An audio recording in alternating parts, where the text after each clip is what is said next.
Spooky Halloween. I love it.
Happy Halloween!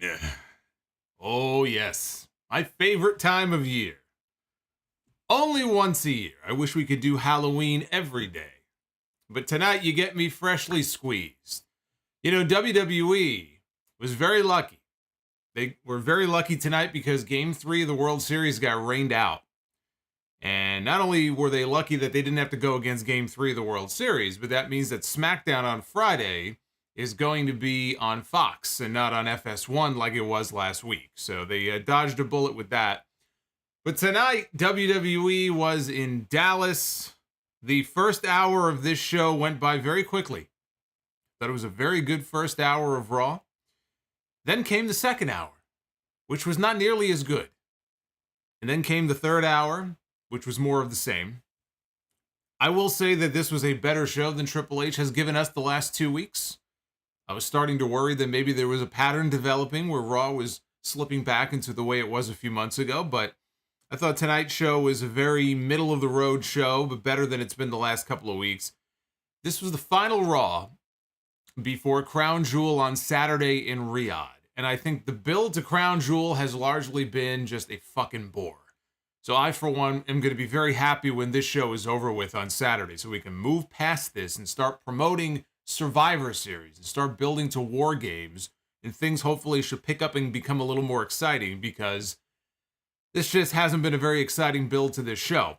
But because this was the final Raw before Crown Jewel, we had appearances tonight by Roman Reigns, who, how often do we get to see Roman Reigns on Monday nights? Not very often.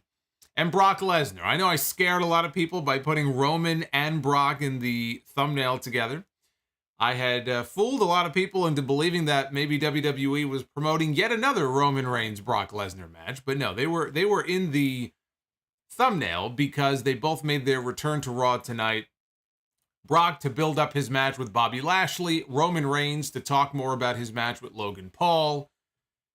But I guess the big story was how they ended the night. We have new WWE Women's Tag Team Champions. It is Alexa Bliss, it is Asuka, who have been missing for weeks on television. They made their return tonight. And in the very same night they made their return, they won the tag team titles. And this was a better tag team match than we have been seeing with the women. The matches, frankly, have been very heatless.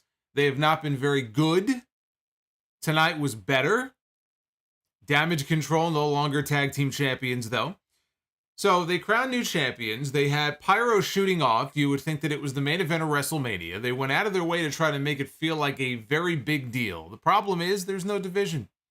Alexa Bliss and Asuka win the belts. They'll probably have a rematch with Dakota Kai and Io Sky, and they'll go back and forth, and they really do not have a tag team division. So it's hard to bring myself to really care about any of this, even though they're trying to make it feel like a big deal. And again, I've heard nothing new as far as Sasha and Naomi. I don't want to say that they're going to magically appear. They could. That would certainly make things a little more interesting, but I have not heard anything new about them. So as things stand, nothing has really changed. We have new titles. You know, they go from one team to the other. It doesn't really matter. You know, the women's tag team titles were reinstated 2 months ago. August 29th, Raquel and Aaliyah won the tag team titles. Since then, we have now had 3 sets of women's tag team champions. Not one of them have made a difference. Raquel and Aaliyah was a very odd choice to begin with. They had them for 2 weeks. Dakota and Io, and I like Dakota and I love Io, but the damage control thing just isn't working. I do wonder if the damage control thing after Survivor Series is just going to be, if that's going to be the end of it, because it's just not working. And I do feel like Io would be better off as a babyface on her own. But 3 sets of tag team champions. I don't know why anybody would believe that Asuka and Alexa are going to fare any better than the other 2 teams. It's just 2 more wrestlers who do not belong in a tag team. They've had Asuka now for years with different partners, and whether it was Kyrie and now it's Alexa, and it was somebody else before that. Not going to make a difference. But this is your Monday Night Raw review for Halloween, October 31st, 2022. I am the Solomonster. And you're wondering why I didn't come out to Jane. It's because I can't afford Jane. If I paid Jane, I don't think YouTube would like that very much. I would love to play Jane. But you got me freshly squeezed. I would have the sunglasses on, but the lights reflected off of it. It just didn't look good. So you'll have to do without the sun. Besides, only douchebags wear sunglasses indoors. Who wears sunglasses indoors? There was a whole 80s song about that. You got to be a real douche to wear sunglasses indoors. I don't do that. Moo. Hey, Paul Hamilton. The Portland pop star is dropping $100. Moo. The Moo super chat. The Hundy Bomb from Paul Hamilton. Oh boy, we're getting started off hot here. I told you guys I want to end October on a high note here. You get those super chats and you do it now before it hits midnight, because I want to end October on a high note here. I want to finish strong. That's one way that you finish strong. Paul, thank you. Love Paul. Paul is one of the nicest guys that you will ever meet. And I actually have not met Paul. I've talked to Paul for many years. He has supported me in the show. But hopefully one day we'll be able to meet. Paul's a great guy. So as I said, this is your Halloween Raw review. And there was actually one more thing before I even go on here that they announced on the show. They had breaking news actually on the show tonight, which was that Bray Wyatt is going to be in Riyadh on Saturday. Bray Wyatt is going to be at Crown Jewel doing what? We don't know. Not wrestling. Probably another promo to be interrupted by Uncle Howdy. Although last I heard, Uncle Howdy had a criminal record, so he might not be allowed in Riyadh. he might not be allowed to fly. But Bray is going to be there. And why not? I mean, Bray has, in a very short period of time, become their biggest draw, their biggest television draw, seemingly. So it makes sense to want him to be on that show. Bray Wyatt has a very, his history in Saudi Arabia is very much a mixed bag. Bray Wyatt has been to heaven, and he has been to hell in Saudi Arabia. He has won the Universal Championship from Seth Rollins. He has lost the Universal Championship to Bill Goldberg. As long as Bill Goldberg is not going back to Saudi Arabia this weekend, I think Bray Wyatt will be just fine. Hit that sub button if you are not subscribed to the channel. I don't know why you wouldn't be, so get your ass on in here. Super chats are open. They are active. If you would like to drop one, I would very much appreciate that. If you like what I do, if you like this video, if you like the channel, go ahead and do that. And the goal also tonight is to get at least 500 likes. If you like the channel, you can also like this video. We hit 500 likes minimum tonight, we will Be the Booker. We didn't do it on Friday night, so let's see if we can make it happen tonight. It's up to you guys. Now, it is Halloween, and I thought that I noticed this earlier today. This was a news story today, and so I thought before we get into the Raw stuff, that I would share this because it is very appropriate for Halloween. There was a study that was done. If you were ever wondering who the greatest horror movie villain of all time is, who is the scariest horror movie villain of all time, you don't have to wonder anymore. We have our answer. The website claims.co.uk conducted a study. They went through hundreds of horror villains that have graced our screens over these past few decades. And they have come up with the answer as to who is the scariest one of them all. So how did they figure this out? How did they calculate this? They used jump scare, kill rate, and runtime data from 162 horror films to establish which boogeyman was the most effective. The research was done by sifting through websites like List of Deaths and Where the Jump. I didn't even know that was a website. To curate a data set containing death counts and jump scares. The data set was subsequently filtered to those with a minimum of 10 jump scares for maximum accuracy. The final score is an average percent ranking of the average deaths per movie and average jump scares per movie attributed to that villain. And so that is the villain effectiveness score. It's on a scale of basically 0 to 10, 10 being the highest. So the winner and the scariest horror movie villain of all, you had to guess. Michael Myers. My boy Michael Myers from the Halloween franchise with a villain effectiveness score of 8.71 out of 10. He earns this score by killing, on average, a horrifying 18 people per film. He also causes jump scares an average of 11 times per Halloween film. I mean, as they got deeper and deeper into the franchise, it got more ridiculous. Halloween Kills alone, I think he killed 20-something people. But the rest of the list is actually very interesting here. So in second place, so we know Michael Myers is number one. Second place is the werewolf from An American Werewolf in London, and the sequel, An American Werewolf in Paris.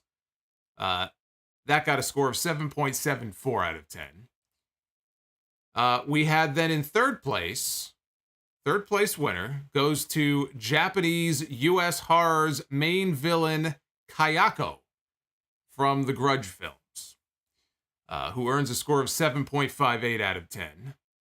The rest of the top 10 features the Death Angel from A Quiet Place, tying with the Masked Man from The Den, which I've never seen before. I have no idea what that is. I have no idea who's in that. I have no idea what that's about.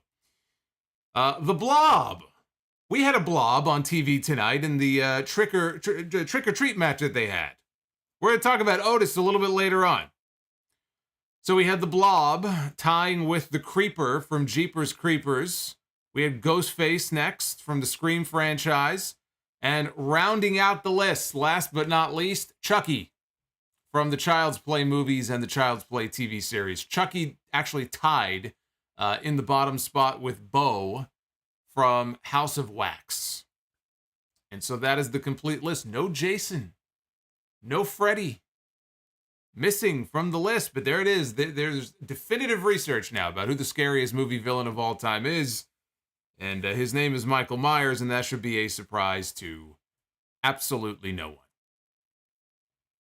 Don't yell at me. I didn't put the list together.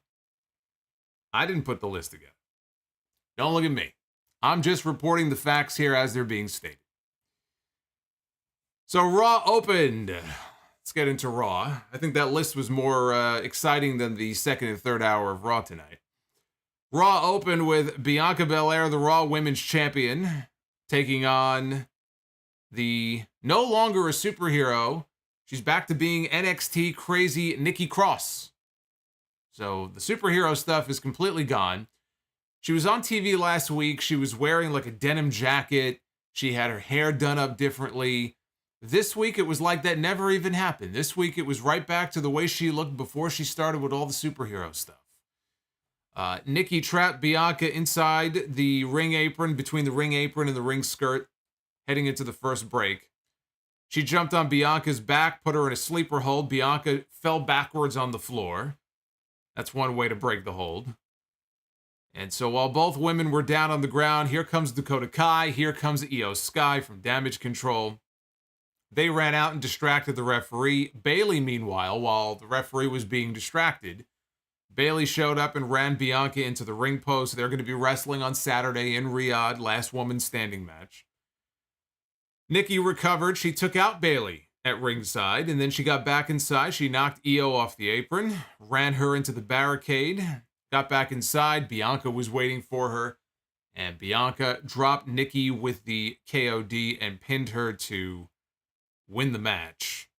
After the match, Bayley attacked Bianca. Here comes Asuka and Alexa Bliss, making their return. We have not seen them on television. It has been many weeks. So this was their return tonight. And they ran out to help Bianca clear the heels from the ring. Bliss hit a cannonball from the apron, wiped out all three members of Damage Control, and then stood with Bianca and Asuka in the ring. They go to a break, and they come back from commercial. Bianca was in the back with Asuka, Alexa, and Kathy Kelly was conducting the interview. And Bianca said that only one woman is going to be walking out of their match on Saturday, and she will not be there alone because Asuka and Alexa Bliss are going to be there. They're going to have her back. Alexa then took the mic and said that she and Asuka, they're not waiting to get their hands on Io Sky and Dakota Kai. They want a women's tag team championship match tonight, which was made official later on in the show. And then Asuka said, nobody is ready for Alexa or Asuka. So Alexa Bliss is also the co-booker on this show, and she ended up getting what she wanted because that was our main event. Later on in the show, they ended the show with the women. They ended the show with the tag team championship match. So we are back to Bianca and Alexa and Asuka against Damage Control. And we saw what happened at the end of the show tonight. And we have War Games coming up. You can't break up Damage Control because there's talk, there's chatter that maybe, this Damage Control thing is not going to be, happening much longer. Damage Control has been, to me, Damage Control has been a fail. I was very excited at SummerSlam when Bayley showed up, and then we saw Dakota, and then we saw Io, right? The way Triple H did that, where one woman comes out, then another who you didn't expect to see because Dakota was released, right? They let her go many months ago. And then here's Io Sky, called up to the main roster at long last. Everybody was so excited. I was very excited. I said, finally, they're going to get a shot on the main roster. This is great. And they put them together, and whatever it is, there's just no real chemistry there. There just isn't. I know Bayley has wanted to work with them. I know Bayley has wanted to work with Dakota Kai. She's been a great advocate for her behind the scenes. I think that's great. But there's just no chemistry here. There's nothing to this group that makes me interested in them.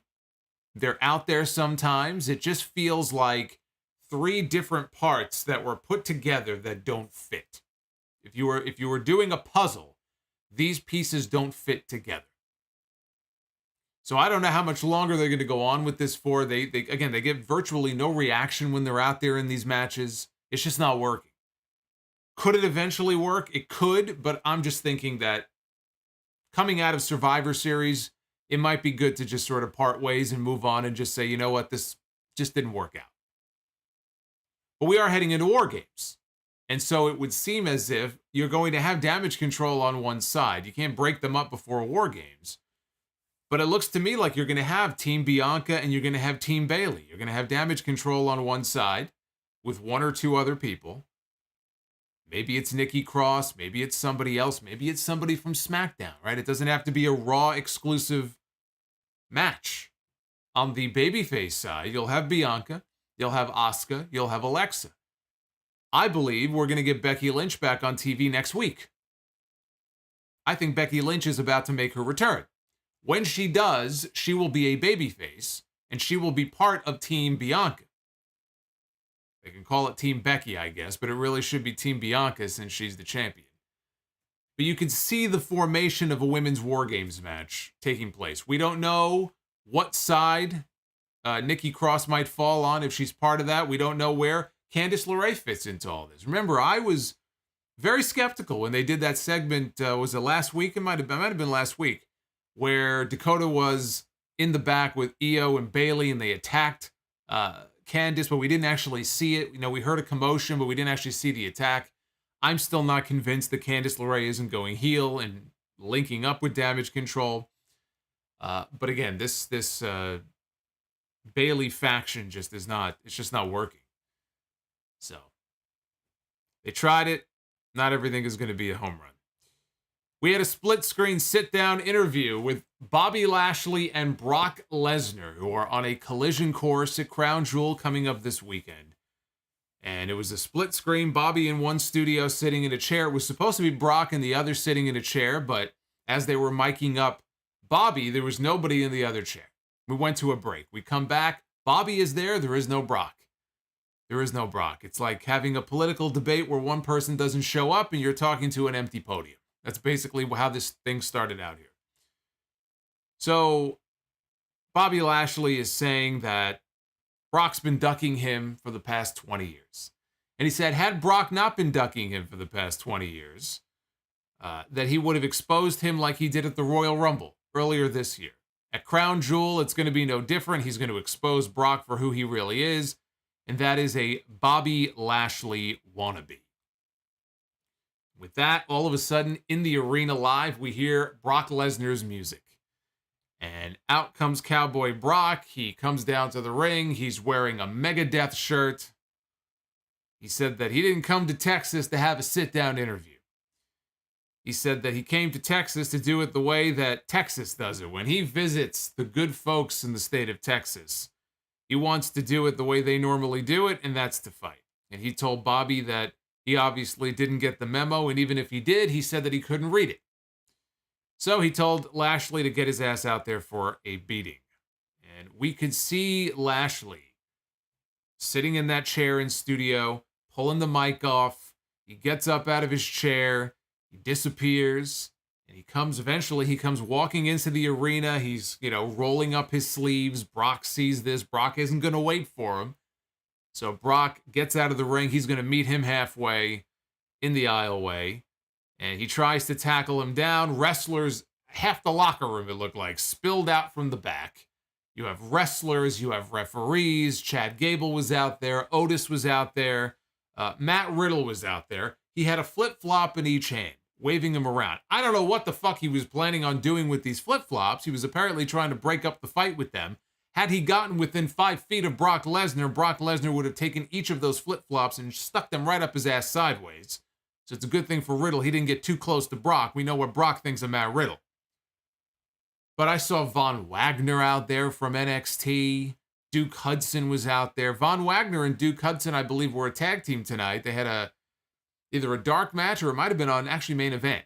They wrestled on main event, I think, against R-Truth and Shelton Benjamin, and they lost to Truth and Benjamin. So that's why they were there. I think Kiana James from NXT was also there for a match on main events. Anyway, that's why Von Wagner was there. My heart. I saw Von Wagner. I said, no. No. No. No Von Wagner. No Von Wagner. So anyway, all these people are trying to separate them. Finally, Triple H comes out. And Triple H is trying to keep them apart. And he's going over to Brock. And he's saying, don't do it. And Brock breaks free, runs down the aisleway, tackles Lashley. Now they have to separate them again. And they get them separated. And Triple H tells one of the referees, you tell Brock right now, if they touch, the fight is off. The fight on Saturday is off. You tell them they cannot put their hands on each other or there is going to be no match. And that's the perfect way to get Brock Lesnar's attention. What is the best way to get Brock Lesnar's attention? You tell him that if you guys touch, you don't get that sweet Saudi payday. Tell Brock Lesnar he's not going to get paid, and that's how you get his attention. Sure enough, Brock Lesnar stopped. Brock Lesnar did not pursue this any further at that point. Because Brock Lesnar is only doing this for that sweet Saudi payday. So look, I like that Triple H was out there to try to break up the brawl. It's like he was trying to break up Godzilla and King Kong. But it made it feel like, he knew that if he didn't go out there and do something himself, things might get out of control. They're going to destroy each other. They're going to destroy the arena. Only Triple H himself can come out and try to separate these two men. I liked it. I thought this segment was what it needed to be. I like the fact they didn't give away too much. You don't want to give away too much. We've already seen Brock give him an F5. We saw Bobby Lashley put him through a table with a spine buster a few weeks ago. That's all you need. You don't need any more physicality. Save it for Crown Jewel. So they gave you just enough to try to get you excited to see this match without giving too much away. So I thought that was good. We had the United States Champion, Seth Rollins, one-on-one with Mr. Money in the Bank, Austin Theory. Heel versus heel. Although you would never know it.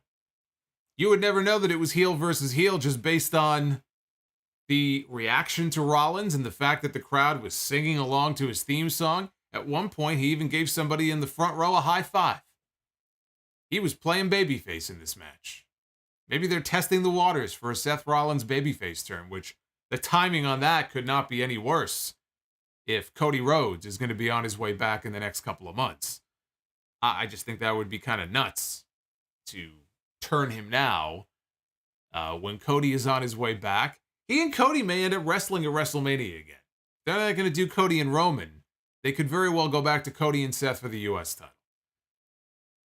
But at the very least, you would work a spot into the Royal Rumble match where maybe Cody eliminates Seth. But I feel like Seth needs to be the heel. If Seth suddenly goes babyface, I just feel like it kind of, the timing of it kind of screws things up. But that's certainly how he came across here on this show. Rollins also has the blonde highlights back in his hair. First time since the Shield days that he's got that. Rollins draped Theory over the barricade early in the match and then jumped up onto the announce table, came flying off with a knee to the back of Theory's neck. After a break, Rollins clotheslined Theory over the top rope. The crowd was singing his song or humming it. There's really no words to it other than Burn It Down. Burn It Down is really the only lyric to the song. Otherwise, it's just a lot of humming.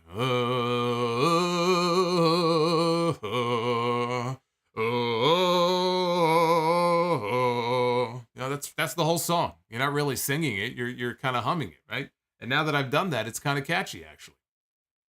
So anyway, Rollins hit a couple of suicide dives, and he was setting up for a third one. Theory returned to the ring, cut him off. Rollins hit a Falcon Arrow for a near fall. Then he got a springboard flying knee and a super kick, and then covered Theory for another near fall. Theory stuffed a pedigree attempt, and he rolled up Rollins for two. Then they traded a whole series of pin attempts back and forth. You know, those rapid fire pin attempts, we see that sometimes. None of which are ever successful. When they stood up, Theory blasted Rollins with a punch and dropped Rollins over his knee for a neck breaker. Theory hoisted up Rollins for his ATL finisher. Rollins escaped and hit him with an enziguri. Theory came right back with a standing blockbuster for a near fall. These guys, man, these guys were fucking rocking and rolling here, man. I was getting into this. Theory tried for his finisher, And Rollins blasted him with elbows to avoid it. Theory hoisted him back up. Rollins slipped out, hit a rolling elbow. Theory threw a super kick, knocked Rollins down with a forearm.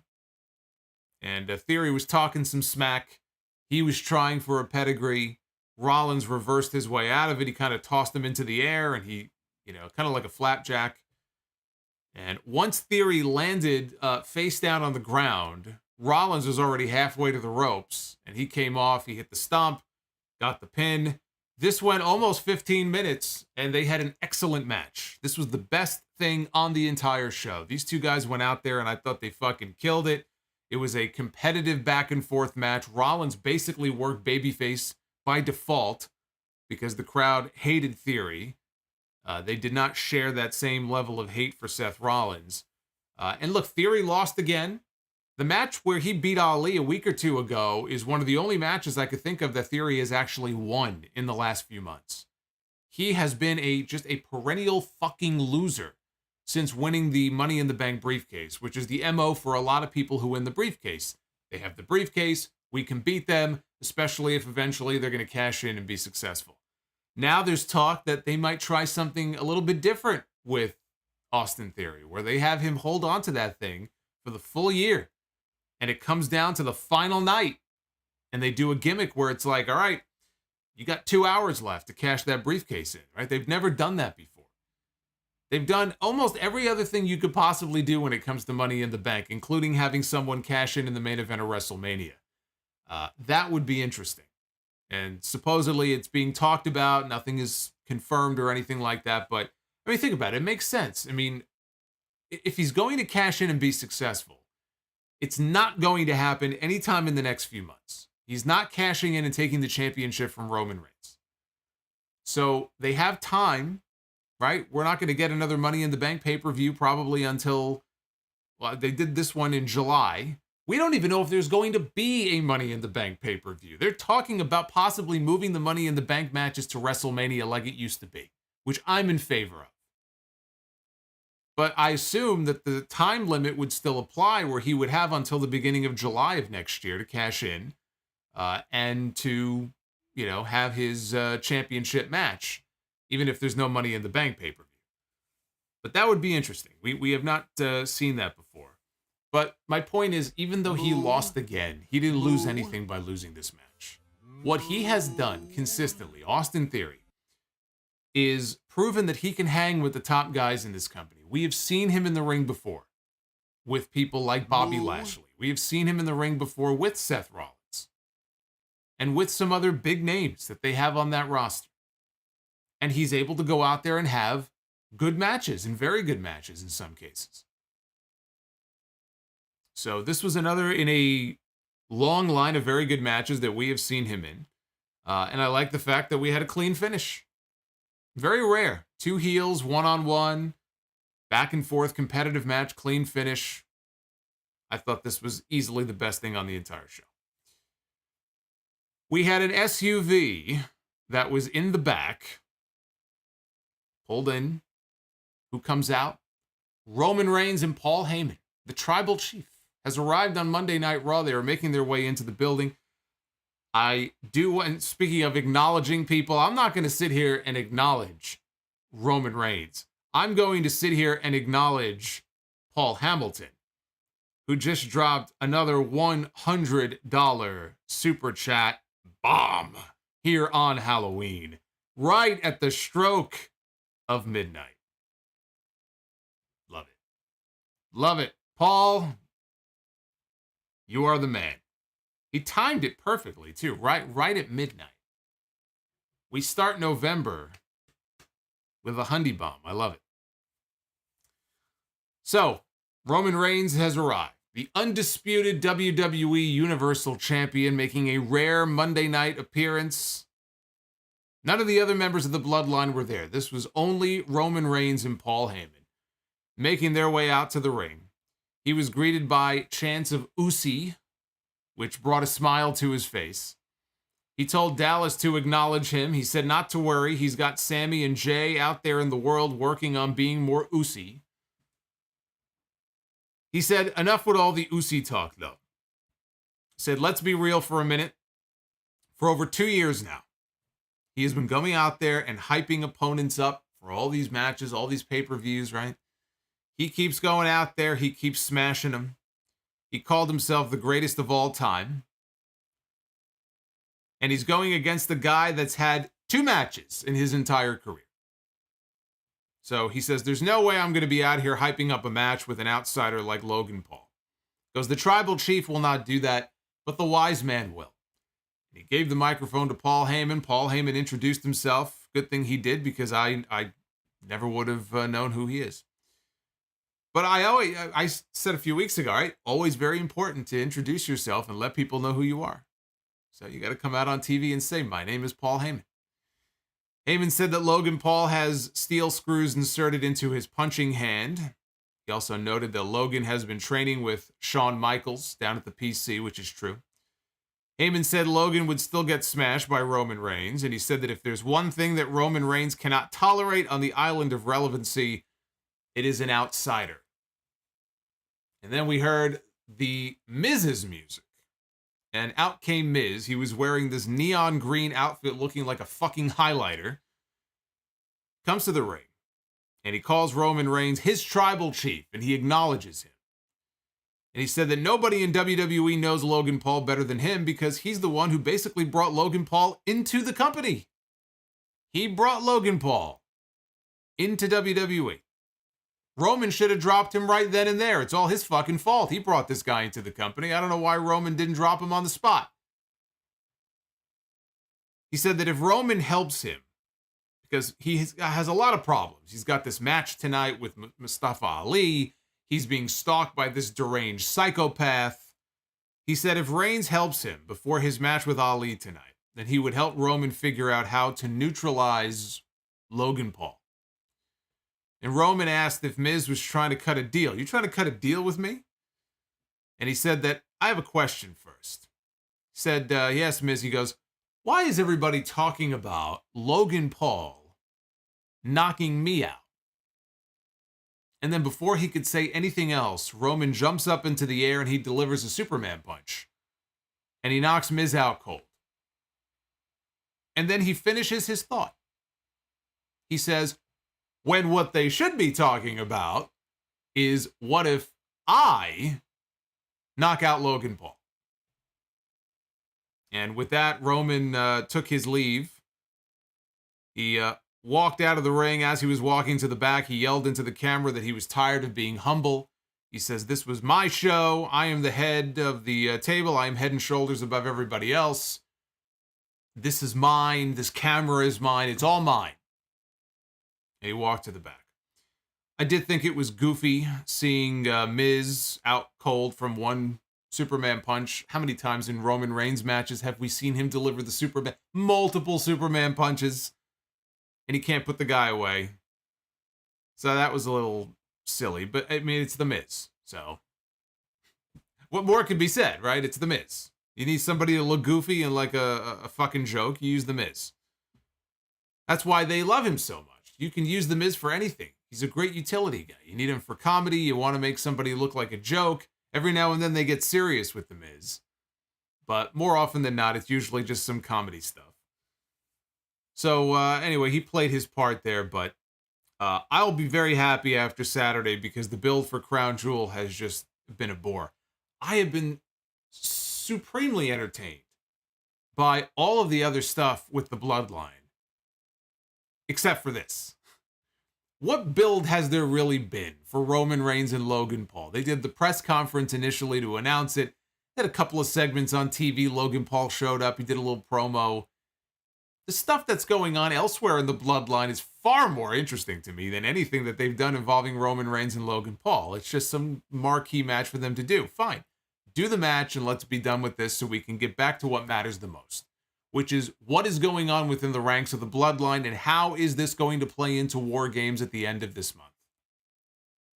I can say that because now it's November 1st. So the quicker we get beyond this show, the better off that we'll be. After a break, Miz was in the trainer's room. He was icing down his jaw.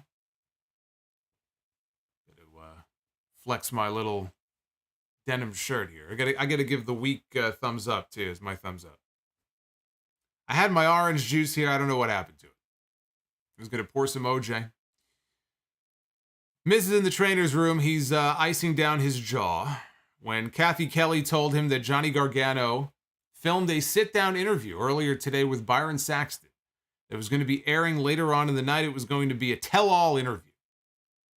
Because remember what Gargano told Miz. He said to Miz, if you don't come clean on the truth between what is going on with you and Dexter Lumis and why Dexter is targeting you, then I will.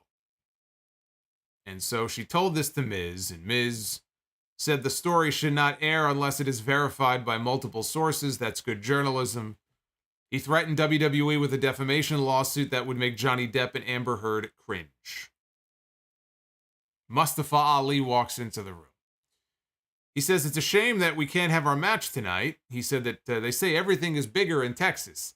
And he looks down at Miz's crotch, and he says, well, almost everything. And so Miz told him, don't say it. And Ali blurted out, he's got tiny balls. They did the whole tiny balls gimmick. So Miz told him, I'm going to beat you later on tonight with a broken jaw. We had the never open weight champion, Carl Anderson, who lost to Finn Balor last Monday night, taking on Damian Priest this week. He was going to try his luck with a different member of the Judgment Day. Anderson made a comeback after a break, hit a spine buster. There was a distraction by Rhea Ripley that allowed Damian Priest to hit a flatliner for 2. Anderson countered the Reckoning into a backslide, and he got the surprise 3 count. He shocked the world. He had literally 1.5 seconds to absorb the victory before the Judgment Day just swarmed him. He had no time to celebrate his win. Nobody will even remember that he won this match. They immediately pounced on him. AJ Styles and Luke Gallows made the save. They were already in his corner outside the ring. So they got into the ring to make the save. Rhea Ripley dropped Luke Gallows with a low blow. That makes 2 weeks in a row that this woman has delivered a low. The last one was off camera. But she has targeted this man's balls before. She gave him a low blow. And then she dared AJ, and she dared Gallows to hit her. She's pointing at her jaw. Go ahead, hit me. I dare you. I dare you. And of course, AJ can't do anything, right? All he can do is stand there. So Balor and Priest, they attack AJ and Gallows from behind. Priest gave AJ a razor's edge. Balor gave Anderson the coup de grace from the top rope. Crowd booed Dominic. He went up top. He did the Eddie Guerrero shimmy. He did a frog splash onto AJ. And the Judgment Day posed to close out the segment. I love how at the very end, and they've done this before, at the very end of the segment, Damian Priest and Rhea Ripley, they do the Shawn Michaels Diesel leaping high five. I always like that. Corey Graves emphasized on commentary that the OC is going to have to do something about Rhea Ripley, which is what I said last week. She is kicking everybody's ass. And there's nothing that anybody can do because they're not allowed to fight back. So she can interfere at will, and she can pick people up and body slam them and hit them with chairs or kendo sticks or, kick them in the dick, give them a low blow, and nobody can do anything about it. So obviously they're waiting for Beth Phoenix to come back. The question isn't if, it's just a matter of when. Could be Saturday in Riyadh. It could be that Rhea Ripley is going to, of course, she's going to try to get involved in the 6-man tag. And here comes Beth Phoenix to stop her from doing so and to get payback for what she did to Beth back at Extreme Rules. So that would be my guess. And it's one prediction I wish I could get back, because I did the predictions on the podcast yesterday, and I picked the Judgment Day to win. Seeing what they did here on Raw tonight, I have to change my prediction. I mean, it's pretty clear. Judgment Day were left standing tall. Another week, Rhea Ripley beating up on the men. Something's got to give. I can't see them going into Saudi Arabia on Saturday and just beating the baby faces again. So I think we get Edge and Beth Phoenix probably going to show up to counteract Rhea, and the OC will probably end up picking up the win. MVP was in the back with Omos, shooting him from below. Got to get the cameraman to kneel down. MVP said that Braun Strowman can flip over all the trucks that he wants and do all the feats of strength and show all the highlights from his past run of all the very important things and very impressive things that he did, flipping over buses and trucks and trusses and everything else. But he'll never measure up to Omos. He said Strowman will find out at Crown Jewel, or maybe even sooner, because he's going to be on SmackDown, he said, this Friday. And he said that he lined up a little surprise for Braun Strowman.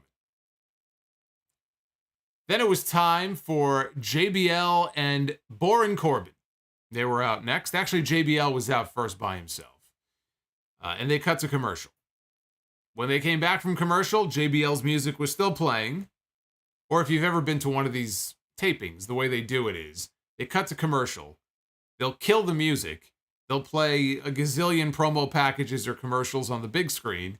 And then when they're 3 seconds out from coming back live, they'll cue the music back up. But it makes it look like the music's been playing the entire time. So JBL is still in the ring. He said it was great to be in the great state of Texas. JBL was, of course, very happy to be home here tonight. He played to the crowd. He put over the Cowboys. He also mentioned the Von Erichs. He mentioned Stone Cold Steve Austin. Said the greatness of Texas has been immeasurable until the snowflakes came along and ruined it. And John Bradshaw Lambert said that the millennials and all their enablers ruined it. He said Halloween is their day because they teach children to go door to door begging for food. He told the crowd that none of them should be allowed to refer to themselves as Texan. He told them to get up on their snowflake little feet and put their chubby little woke hands together for the wrestling god himself, Baron Corbin, who came to the ring dressed up as the Tiger King. Corbin thanked the fans for scraping together their last few dollars to pay to see him in the flesh. He said they probably had to put in a few extra hours at the factory or whatever farm they work at, but it just shows how much they love him. And Corbin said, the truth is, and as soon as he said truth, he was interrupted by R-Truth's theme music. And here comes R-Truth. And R-Truth came out.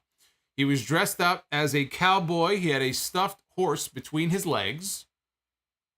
Reminded me of the great days of Pepe the horse from WCW, although Pepe was on a stick. I don't remember if this was this horse on a stick? I don't remember.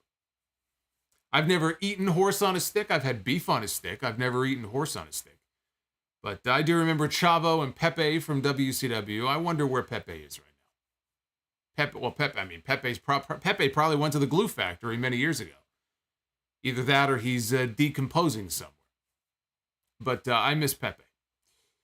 So Truth said that he just wanted to wish Dallas, Texas a very happy Halloween. He also wanted to tell JBL and Corbin that he liked their Halloween costumes. And JBL said, we're not wearing costumes. And Truth said that JBL was dressed up like an angry, out-of-touch old man. I just want you to realize something. JBL is only 5 years older than R-Truth. JBL is 55 years old. R-Truth is 50, which just blows my fucking mind. But he's 50 years old. So I thought that was funny. Corbin tried to take a cheap shot at Truth. He ducked it. Truth put Corbin down with a kick. But then he got distracted by JBL. When JBL hit him with his hat from behind to get his attention, Truth took his eye off the ball. Corbin took advantage. And Corbin laid him out with the end of days. I thought this was lame. JBL, it's only been 2 weeks so far. But JBL is outshining Baron Corbin in these segments. He goes out there. He's the one cutting the long promo. Corbin either doesn't say anything, or what he does say is very, pedestrian, paint by numbers bullshit. He still has that fucking terrible music that he comes out to. But he's outshining him. I'm not sure. When this was over, I'm not sure who exactly is supposed to be putting over who here. Verbally, JBL is putting him over. He's calling him the wrestling god, right? He's bestowed that title upon him, but I don't know that he's really doing much to get Corbin over any more than he was before. But JBL's able to go out there and do his shtick. Who's getting who over? You know what it reminds me of? It reminds me of them bringing back the Honky Tonk Man to try to get Rockabilly over. How'd that work out? We had the annual Trick or Street fight this year between Matt Riddle and Otis. They had pumpkins all around the ring. They had some skeletons and skulls, and they had Halloween candy all over the mat. Riddle came to the ring dressed as Ezekiel, very poorly, I might add. Nothing like him. But he had the tassels around the arms, and he was doing his best Ezekiel impression. He had Elias come out with him. Elias was in his corner. Chad Gable came out dressed up. He looked like fucking Rick from Rick and Morty. And I think Corey Graves even said the same thing on commentary. He was not Rick from Rick and Morty. He said that he was dressed up as Patrick Swayze, as Chip from the Chippendale skit with Chris Farley on SNL back in the day, one of the all-time great skits. Then he introduced Otis as Dale. He came out, he took his robe off, they both did, and they began posing as Chippendale's dancers. At least Otis has the Chris Farley physique down. Physique-wise, it worked out, although Otis is not even as big as Farley was when Farley was at his heaviest. When Farley was so far gone and unhealthy and at his worst, supposedly he was up to 400 pounds. Otis is not 400 pounds. Chris Farley at his worst was said to be 400 pounds. But again, he had the physique down. Yeah, I miss Chris Farley. I miss Chris Farley. I miss John Candy too. I don't know how many of you realize it, but I mean, now it's Halloween's over now, but October 31st was John Candy's birthday. He would have been 72 years old this Halloween. 3 of my all-time favorite movies, Uncle Buck, Planes, Trains, and Automobiles, and one that I watched so many times. The tape was all fucked up. I ran that tape and rewound it so many times as a kid. Spaceballs. Uncle Buck, Planes, Trains, and Automobiles, and Spaceballs. And you want another movie that is not very well known that he did. It was a stupid comedy, but kind of a guilty pleasure of mine. He did a movie many years ago called Who's Harry Crumb, where he played this kind of bumbling detective. So I miss John Candy. Otis wrestled with his belly hanging out. Otis wasn't wearing much of anything, so hide the women and children. If you missed the show tonight, you're going to go back and watch it. He had his belly hanging out. He had his bow tie on, still around his neck. Gable told him that for one night only, do it. And then Otis went and did the worm, which he used to do when he was a babyface. Riddle at one point used a kendo stick, which was done up to look like a candy cane or a candy corn. Looked like candy corn. Gable, we're not in candy cane season yet. We'll get another one of these stupid gimmick matches in a couple of months. We'll have plenty of candy canes. Gable got up on the apron. Elias got in the ring. He charged at Gable, hit him with a knee strike, and Gable went flying backwards down through a table that was set up on the floor. Riddle went for an RKO. Otis stuffed it, hit him with a world's strongest slam, set him up in the corner. Otis went up, tried for the Vader bomb. He missed, hit a belly flop instead. Elias reached over into the ring, and he placed a pumpkin over Otis's head. And as Otis turned around, he turned around right into a terrible RKO from Matt Riddle. Not anybody's fault, but when you try to give an RKO to somebody with a fucking pumpkin on their head, yeah, it's probably not going to go very well. Now, the pumpkin didn't shatter, and I don't think this was supposed to happen. What happened is the pumpkin popped off his head and went rolling. He pins Otis, and the reason I say I don't think the pumpkin was meant to pop off his head the way it did is because after the match was over, they put the pumpkin back on him. And that's how the match came to an end. This was the usual stupid silliness that we always get with these holiday shows. It was a one-time thing. It is what it is. We had The Miz one-on-one with Mustafa Ali. Miz ducked early punches and kicks to avoid having his jaw hit. He was still nursing the jaw injury. He eventually pulled Ali into a turnbuckle pad, and he went on the offense. Ali came back with a rolling neck breaker. went up top for the 450 splash. Miz rolled out of the way. Ali rolled through. Miz dropped it with a kick once he got back to his feet. The match spilled outside. Dexter Lumis was in a hoodie in the front row, and he reached over the barricade and tried to grab the Miz. He was trying to put him to sleep or kidnap him, whatever he was trying to do. Miz escaped his grip. Lumis ran away. When he saw security coming, Lumis ran away. There was one security guard who just, in one leap, jumped over the barricade into the crowd to go after this guy. And the Miz was distracted by all this, and he ended up getting a super kick from Ali. Ali hit the 450 splash and got the win. Beating Miz at this point, for all of his accomplishments, and Miz will be in the Hall of Fame one day, and, we're going to look back and say, wow, even if you don't like the guy, this guy had a hell of a career. But as a member of the active roster right now, he's a fucking joke. And so beating the Miz what does it mean? Beating the Miz means nothing. It means nothing. Having said that, Ali got a win, and that's what he needs to do more of. The more he wins, the more they give him consistent television time, the better chance he'll have to get over. When he came out tonight, again, the problem that has been plaguing him now for the last several weeks, he came out to crickets. Almost nobody cared. By the end of the match, when he hit the 450 and he got the pin, people were kind of into it by the end. So that's a good sign. They did not do anything tonight with him and Seth Rollins, though. There was no interference. There was no encounter. I thought maybe they would announce a late match, a late edition for Crown Jewel, him and Ali for the U.S. title. They did not do that. So I guess they're going to do it on TV at some point. But there was no interaction between the two or anything like that. Then they aired.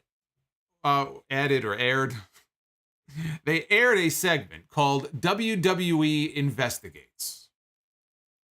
And this was a spoof of what would normally be a 60 Minutes report, even right down to the ticking sound, the clock ticking noise in the background. They had Byron Saxton sitting there playing the role of Mike Wallace. Byron did a sit-down interview with Johnny Gargano, and they labeled Gargano as a whistleblower.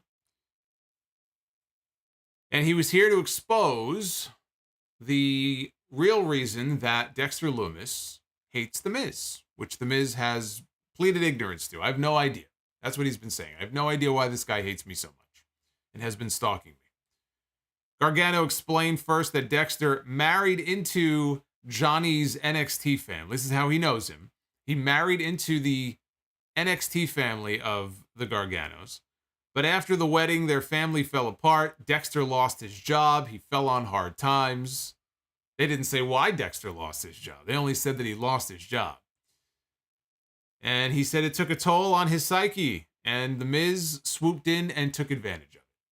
Now, throughout all of this, they aired blurry reenactment footage like you would see on Dark Side of the Ring or on the new Tales from the Territory show. Only you could plainly see that it was Johnny Gargano in the footage dressed up as Dexter Lumis. After he lost his job, apparently he was relegated to doing artwork. Lumis is a very talented artist. They showed him on the street, basically doing artwork for money. People throwing change on the ground at him. And then all of a sudden you see wads of cash, little rolled up wads of cash being thrown on the ground. And he looks up, and in the blurry footage is someone who was supposed to be The Miz, who has given this man money because he wants something in return.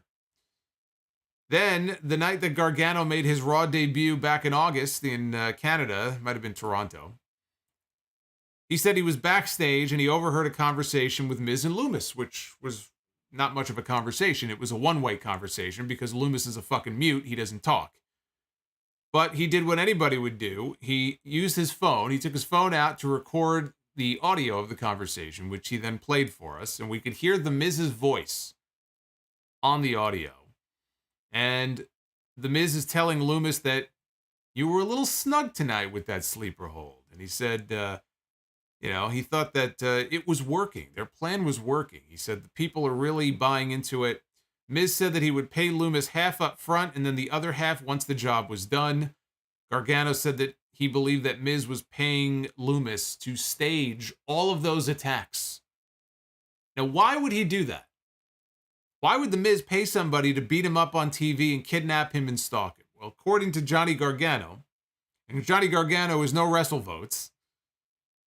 He's no Unca Dave, but according to Johnny Gargano, he said that The Miz is a celebrity. He craves attention. He said celebrities call the paparazzi on themselves all the time to let the paparazzi know where they're going to be and what restaurant they're going to be coming out of, which is exactly what they do.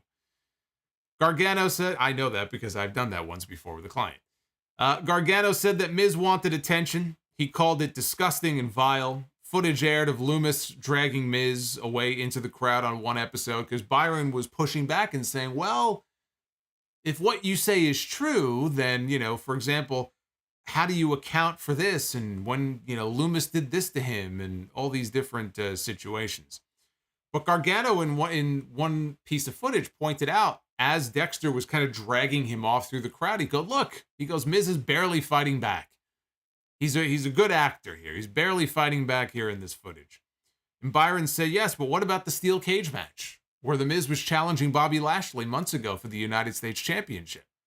And Dexter poked his head out from under the ring when Miz was trying to get out of the cage, stopped him from winning the match and potentially winning the championship. How do you account for that?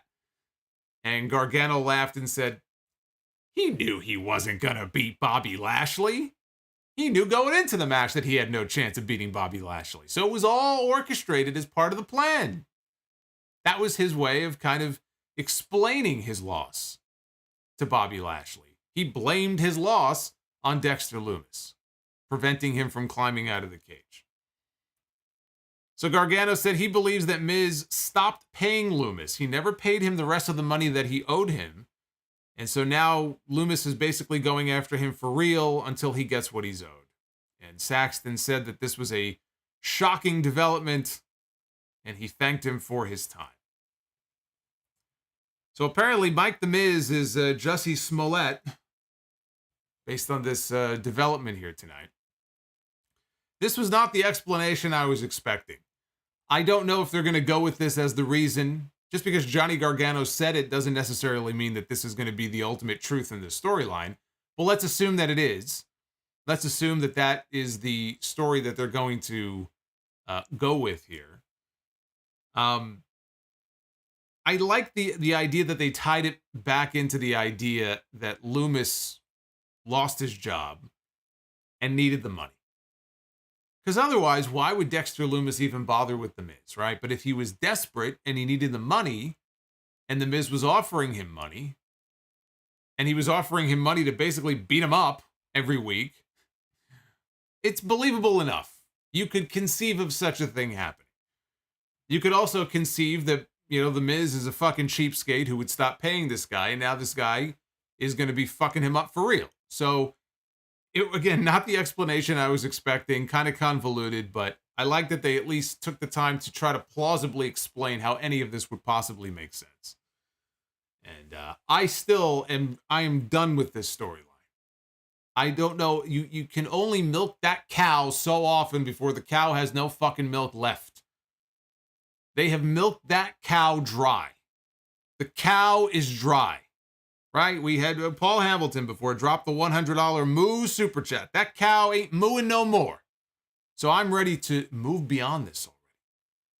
Part of me wonders one thing, though. Tommaso Ciampa, I reported this on the podcast on yesterday, that he's going to be gone for a while. We found out why Tommaso Ciampa has been off television for many weeks. He suffered a hip injury. And he had an operation, and he's going to be out for a while. He's going to be out for several months. He's done for the year. And it makes me wonder, because, of course, he was coming out with The Miz, if Ciampa going down with that injury caused them to have to, change directions here with where they were going to go with this whole thing. And this is the best they came up with. This sounds to me like this was something that maybe changed when Ciampa got hurt. And so if that's the case, then I can understand them. They're trying to piece this together and try to make it sound somewhat plausible, and I give them credit for trying. But Ciampa would have had some kind of role in this. We just don't know what that role would have been because he got hurt. So that's probably what happened here. But I am ready for this storyline to be over and for these guys to go their separate ways. The main event on this show was for the WWE Women's Tag Team Championship. Io Sky, Dakota Kai of Damage Control taking on Asuka and Alexa Bliss. They had Bianca Belair in their corner. Damage Control had Bayley in theirs. Midway through this match, we got what I was waiting for. They tagged into the match. We had the confrontation. One-on-one in the middle of the ring. Asuka on one side, Io Sky on the other. And there were even some cheers from the crowd before they even locked up. So they went at it for a little bit. There was a spot where Io had Asuka down in the corner, and Io came just charging into the corner with these double knees. You know, the Meteora in the corner. I mean, at lightning fucking speed. If she was driving through the streets of New York, she would have gotten a fucking red light camera ticket, okay? Believe me, they're going crazy with the tickets here in New York. You can't drive 5 fucking feet without getting a ticket in this city. That would have happened to Io Sky. She came barreling into the corner. And at first, it looked like it knocked the wind out of Asuka. And then she kind of, got her bearings back and she was okay. But, man, that looked brutal. So all 4 women ended up at ringside. Asuka threw a kick at Io, who got pulled out of the way, causing Asuka to kick the ring post. Io performed a dragon screw on Asuka. That left both babyfaces down on the ground. Late in the match, Asuka caught Io in the Asuka lock, but Bayley distracted the referee. Bianca Belair took out Bayley at ringside. And Dakota and Asuka, they traded kicks. Bianca picked up Bayley and this was ridiculous. So, how many times do we see people fighting over by the timekeepers area? Many times, right? They fight into the crowd sometimes. Will it just so happen that on this particular occasion, there was some kind of platform? It might have been a giant equipment box, and they put like a black, looked like a tablecloth over it. It just so happened that there was this platform and then a table. We never see that there, but on this occasion, there was a platform and there was a table. When you see 2 wrestlers and you see a platform and you see a table, I mean, it's like 1 + 1 = 2, right? You know exactly what's going to happen. And so, sure enough, Bayley and Bianca, they fight up onto this equipment case or whatever it was, this platform. And Bayley ends up giving Bianca the belly-to-Bayley suplex off the platform down through the table. And that was the last we saw of them for the rest of this match here. The crowd chanted, "Holy shit." Us watching at home would never know that. They chanted, "Holy." So perhaps the crowd in Dallas was a very devout crowd tonight. Maybe they thought they were in church because they kept saying, "Holy, holy, holy, holy." And there would be silence. Holy, silence, holy, silence. That's their thing. They mute it. We can't even hear "holy shit." It's almost 11 o'clock at night on cable television. Our virgin fucking ears can't hear the word shit? Give me a break. So Alexa Bliss ran Dakota Kai into the ring steps. Io threw a kick at Bliss from the apron. Sky went up top. She went for her moonsault on Asuka, who moved. And Bliss tagged in. She hit Twisted Bliss on Io and scored the 3 count. Asuka and Alexa Bliss are your new WWE Women's Tag Team Champions. They posed with their titles as fireworks went off in the background. You would think it was the main event of WrestleMania. And as I said at the beginning of the stream, in the 2 months since these titles have been reinstated, we have now had 3 sets of tag team champions. We went from Raquel and Aaliyah to Dakota and Io, and now to Asuka and Alexa, all in the span of about 60 days. 62, whatever the exact number is. They have no other teams. They have no division. There is no women's tag team division. And now that we have Ronda Rousey and Shayna Baszler on SmackDown, who have been linked together on screen now as friends, as allies, we saw that last week. It's possible that at some point soon, the 2 of them might go after the women's tag team titles, because Asuka and Alexa now, they can travel. They can float from Raw to SmackDown. Now that they have those tag team belts, we could very well get Asuka and Alexa against Ronda and Shayna at some point. Because what other teams legitimate teams do they have? They don't. And no matter whether it's Vince McMahon or whether it's Triple H, if you don't have a division and you don't have other teams that people care about, you have no stories. You can't get invested. There's nothing to get invested in with this. That's why I said these titles are useless unless you put the effort in to make the division something fun. You have a solid 5 or 6 tag teams, and some of them are going to be makeshift teams. The champions now are makeshift. Every team we've had so far is makeshift. But there's no division. There's no stories. They may just end up back on Dakota Kai and Io Sky again in the next few weeks. They may just play hot potato with these things. So it's hard for me to care about any of this because who cares? Who gives a shit? New women's tag team champions. What does it mean? How does that benefit Asuka and Alexa Bliss? Best thing I can say about this, I thought the match was actually pretty decent. Better than a lot of other Damage Control matches that we've seen recently. I thought this was one of the better ones. So the first hour of the show tonight was moving along really well. Went by very quickly. And then we hit the final 2 hours and it was kind of a slog. I would say I would go middle of the road on this show tonight. Let's see what you guys are saying in the poll. Well, overall, about 49% thumbs up. Just shy of the 50 mark. 31% thumbs in the middle. 19.5% thumbs down. So we'll see where that poll ends up. Again, at Solomonster is where you can go to vote. Let's move on over to your super chats here. Again, I want to thank everybody who is joining me here. It is now officially November 1st. This is now the first stream of the new month. We closed out Halloween together, so I thank you for that. And we are close to our likes goal for tonight. So again, if you like the content here on the channel, if you want to support, please do hit the like button. I appreciate that. Let's jump into your super chats. I will do my best to get through them. I make no promises about answering all your questions, but you will be acknowledged, like Roman Reigns. I will acknowledge. Deep Delicious Chicken says Halloween 3 is too legit to quit. I wanted to watch that the other night. I ran out of time, so I did not have my usual annual Halloween 3 viewing before Halloween. Flamethrower, Fluff Salisbury. My dad saw Brock Lesnar jumping in place in the ring. He said he stole that from the Earthquake, and now I can't unsee it. Earthquake did used to do that, I guess, didn't he? Yeah, John Tenta did do that. Your father is a very perceptive person.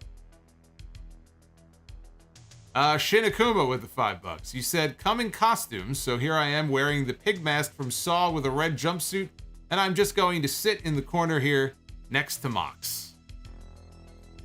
Well, look, Mox doesn't like having company, so just don't disturb him, don't talk to him, and he'll leave you alone. Aussie of Steel, Damage Control have never gotten off the ground. People just rolled with it for a bit because they were excited to see Bayley, Dakota, and Io on TV again, but there is zero chemistry between them. Like I said, I was very excited when they rolled all 3 of them out there at SummerSlam, but ever since then, like you said, the chemistry just isn't there. Justin Jack with the $5 super chat. This is my first time watching a wrestling show. What does the man in the striped shirt do? I don't know. He's kind of a fucking moron, to be honest with you. He's pretty inept. He's not very good at his job. He's easily distracted. He misses a lot of things. And if it were any other job, any other person, he would have been relieved of his duties a long time ago. But somehow maybe he's part of a union, you know? So, these union guys sometimes, you can't get rid of them. Daniel Carlisto, $10 super chat. Announcing in the main event was terrible.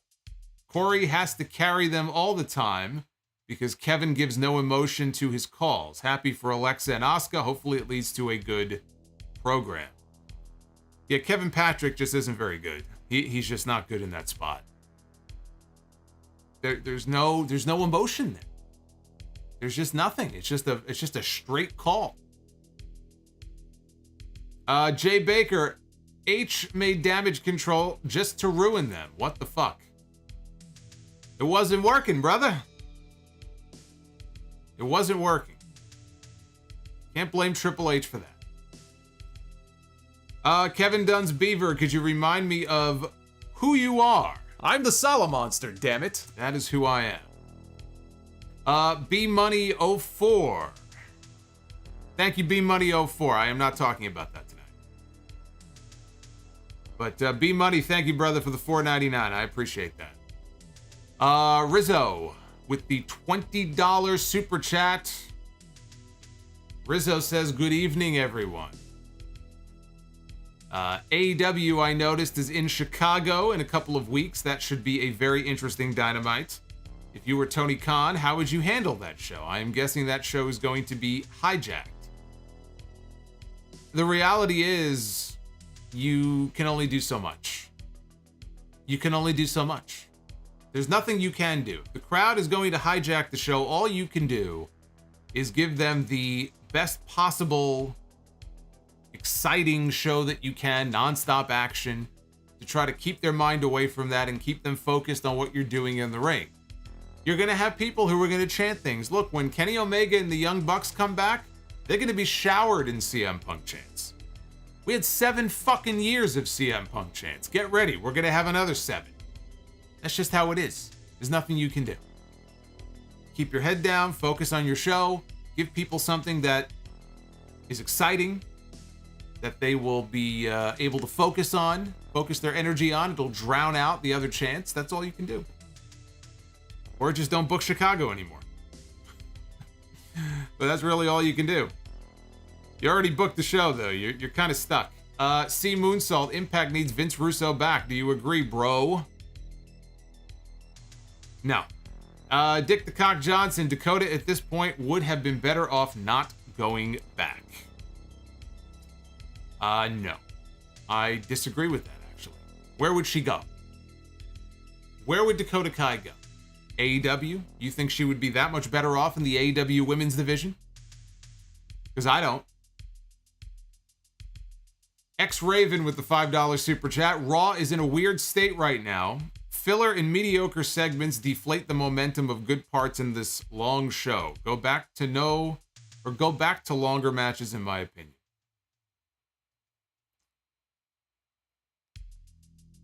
Meaty Sentai, $2 super chat. Hope you all's Halloween was full of sweets and scares. Thank you, brother.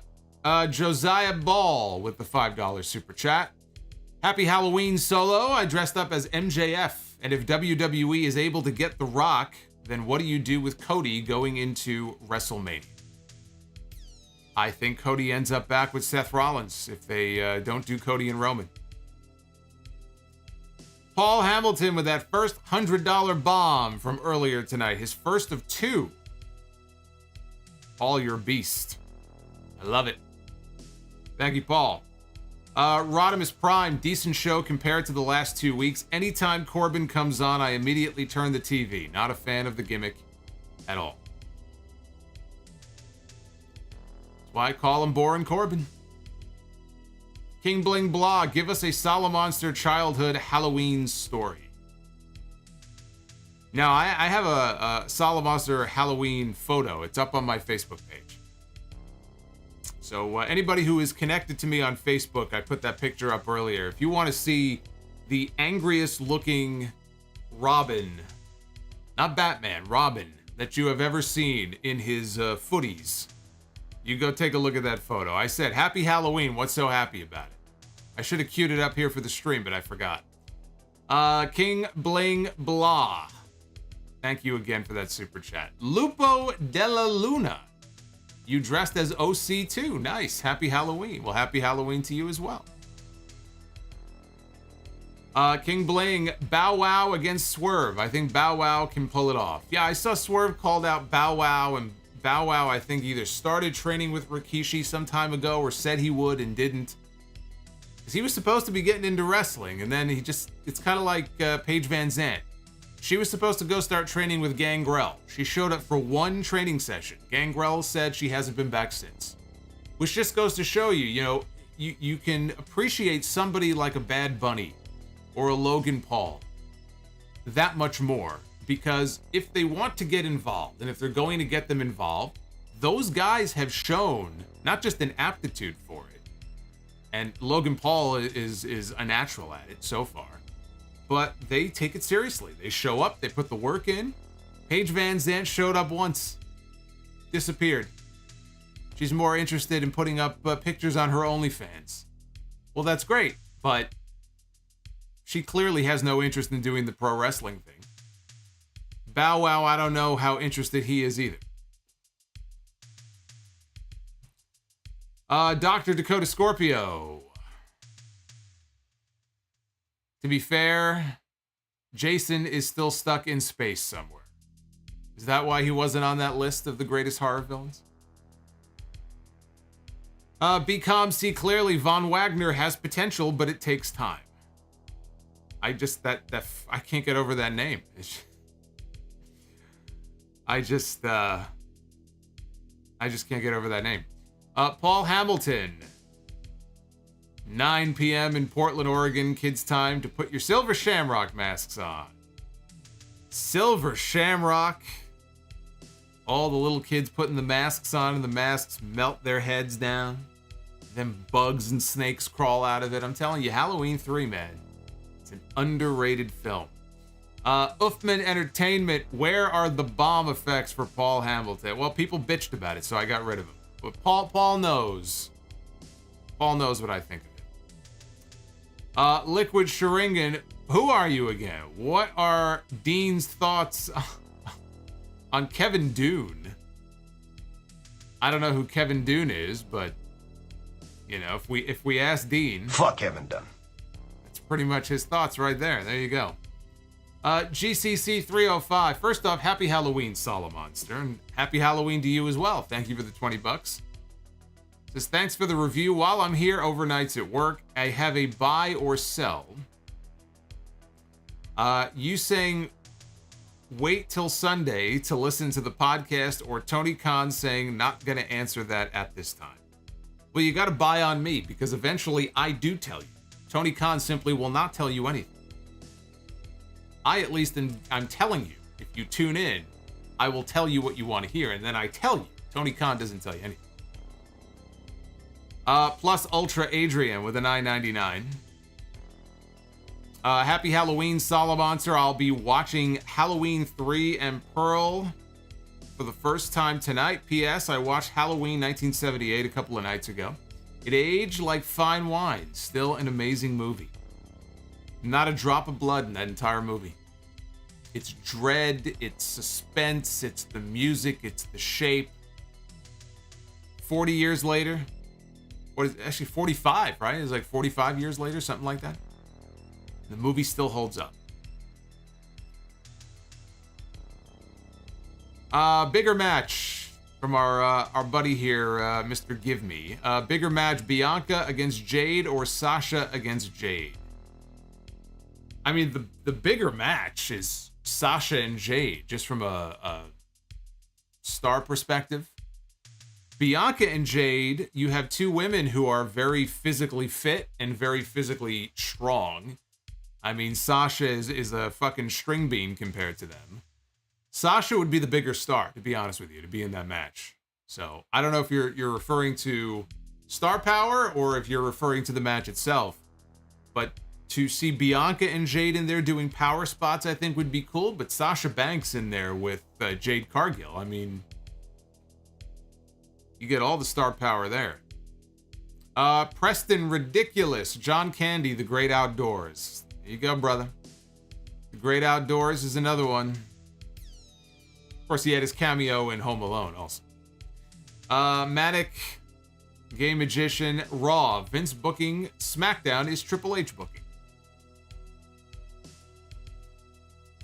Louis with the $4.99. You could saddle Baron Corbin with Jesus Christ himself, and he still would not get over.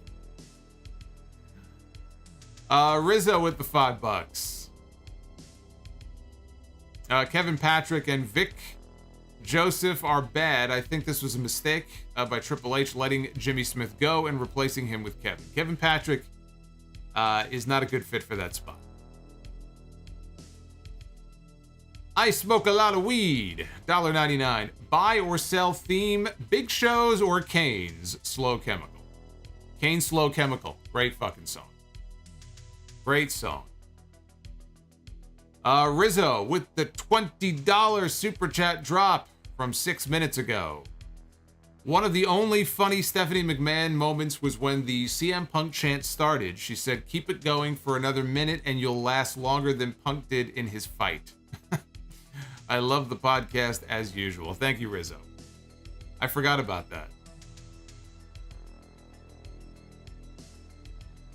And Rizzo again, Paige Van Zant has a great OnlyFans, or so I have been told.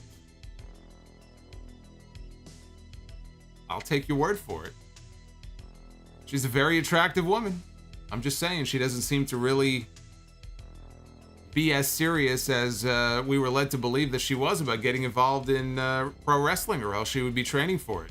We haven't seen her since. She made one fucking appearance in the ring. Haven't seen her since. It's ridiculous.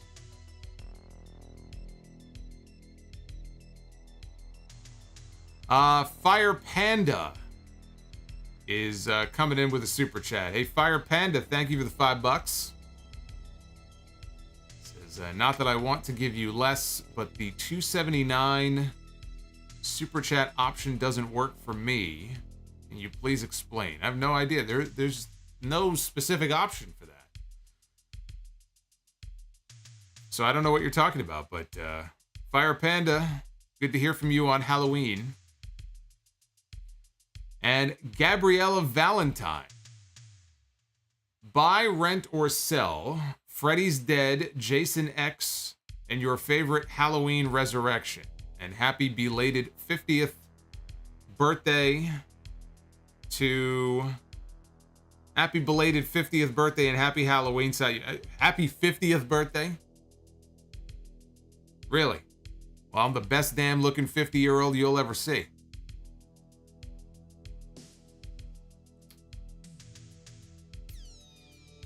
It's like you want me to be that much closer to death, that you're adding years to my life.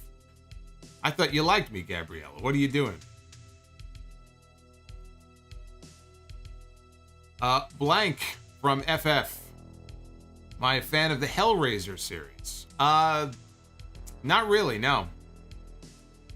Can't say that I really have seen any of those movies. Liquid Sharingan, thank you, bro. Did you trick or treat, bro? I'll see myself to the lurking section again. Did I trick or treat, bro? Maybe I did. I put on my freshly squeezed shirt. I put my glasses on. I had my All-Atlantic Championship in my backpack, and I went walking around the neighborhood, asking for Tootsie Rolls and lollipops and Mars bars and Butterfingers and whatever they would give me. But all they did was slam the door in my face. I don't quite understand.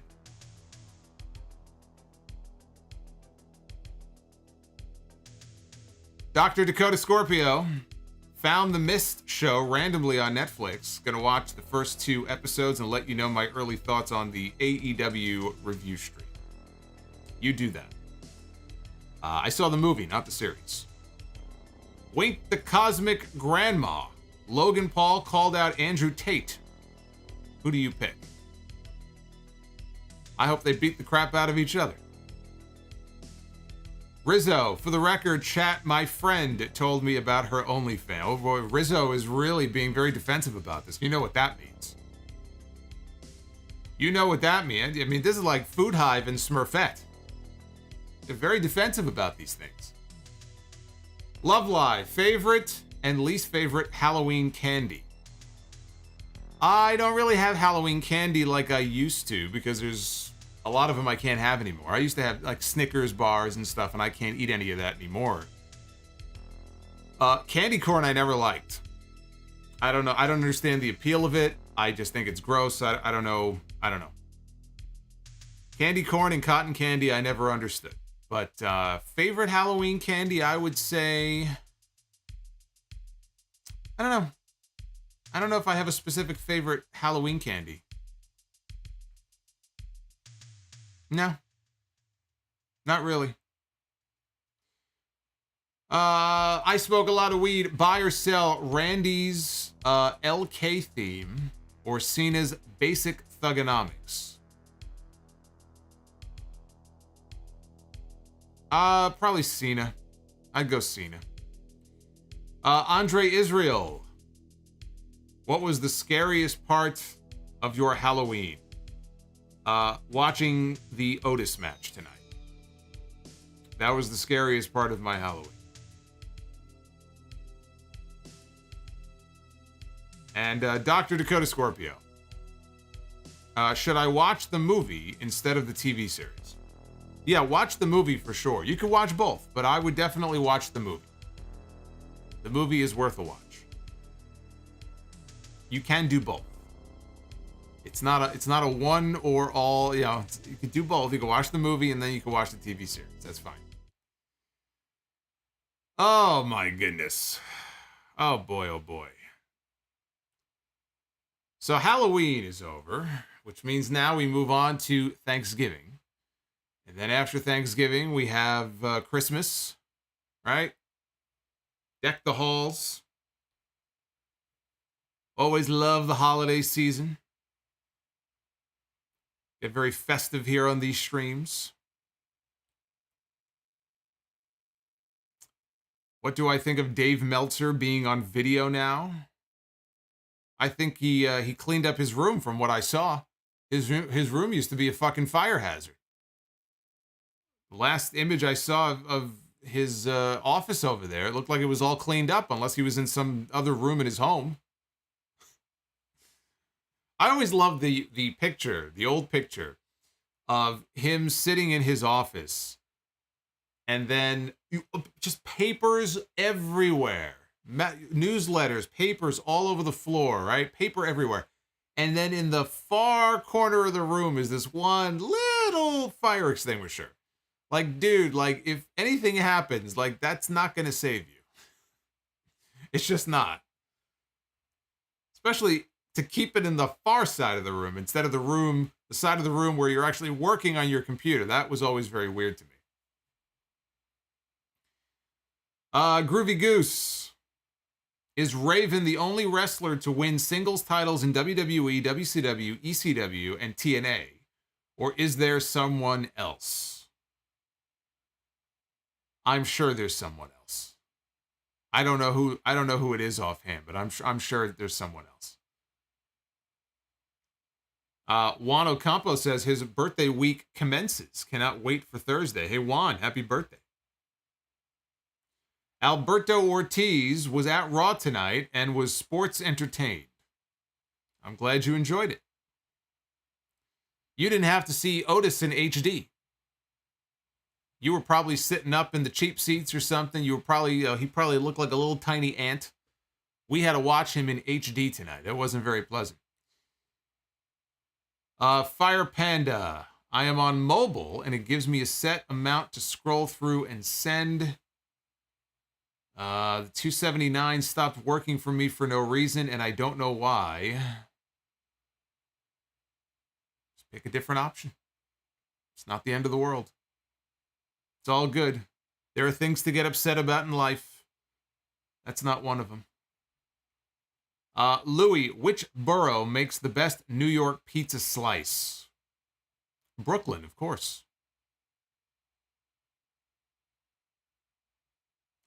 Uffman Entertainment says that we hit 500 likes. Why did it take this long? Did we hit 500 likes? We did. Well, that's awesome. So you'll know what we'd be doing here in a second.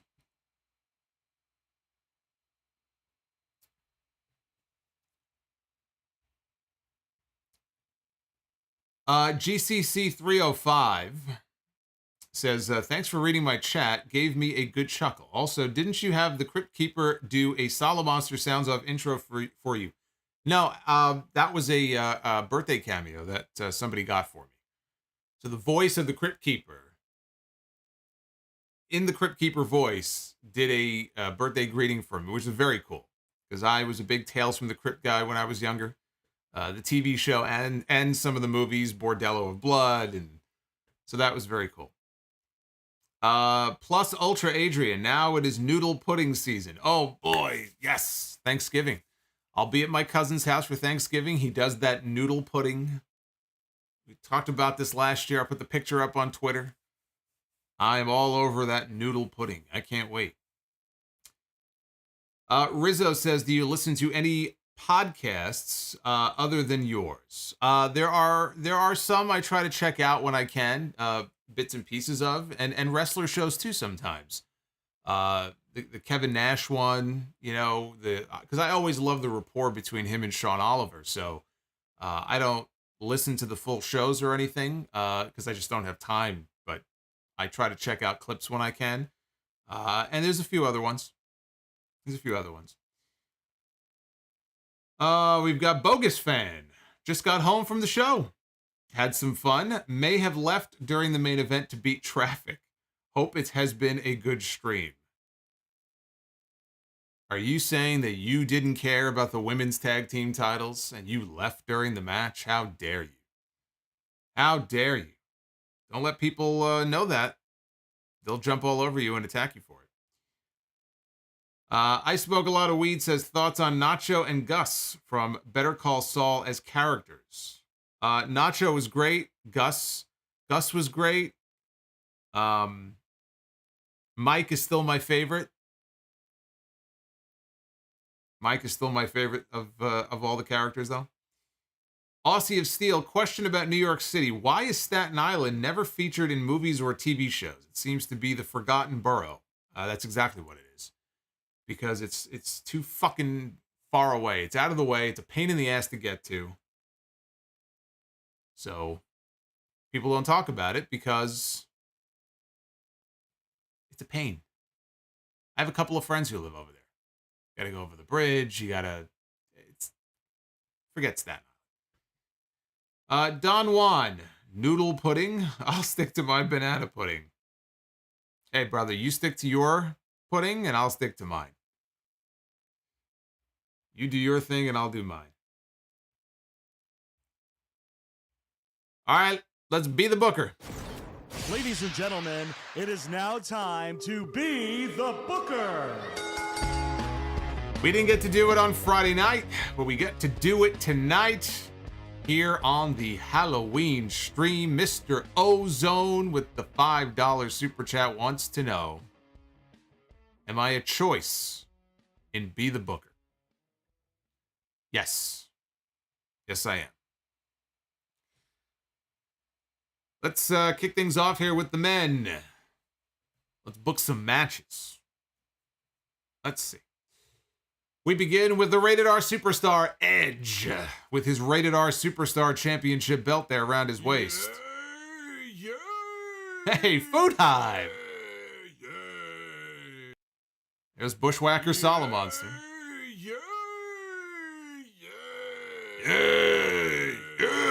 I love it. I love it. Food Hive. What does Food Hive say here?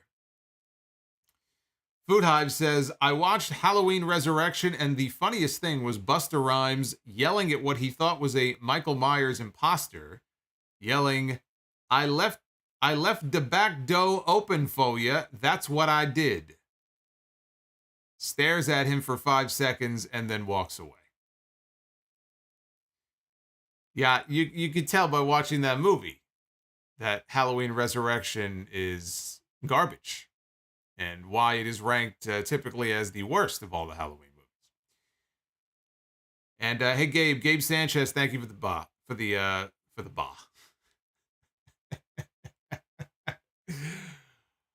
Oh, I don't know what I was trying to say there. Thank you for the $1. All right, let's see. Edge needs an opponent. Let's see who his opponent's going to be. Mr. Smurfette says Austin Metzger. Uh-oh. Food Hive's going to be big mad. He hears you say that. Edge one-on-one with Matt Hardy. I hear these two guys had a personal issue once upon a time. That's just a rumor going around. that they may not have liked each other back in the day. Things didn't work out too well at SummerSlam back in 2005 for Matt Hardy in his match with Edge.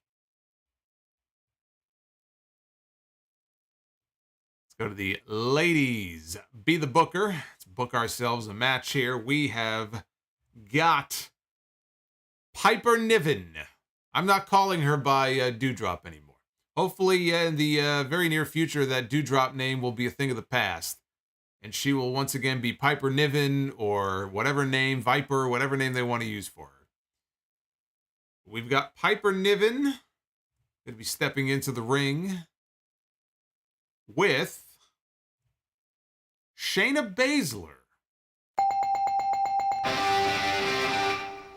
Has the potential, I think, to be a very good match. Former NXT Women's Champion, Shayna Baszler. We're 2 for 2. We're making up for the lost Be the Booker that we didn't have on Friday.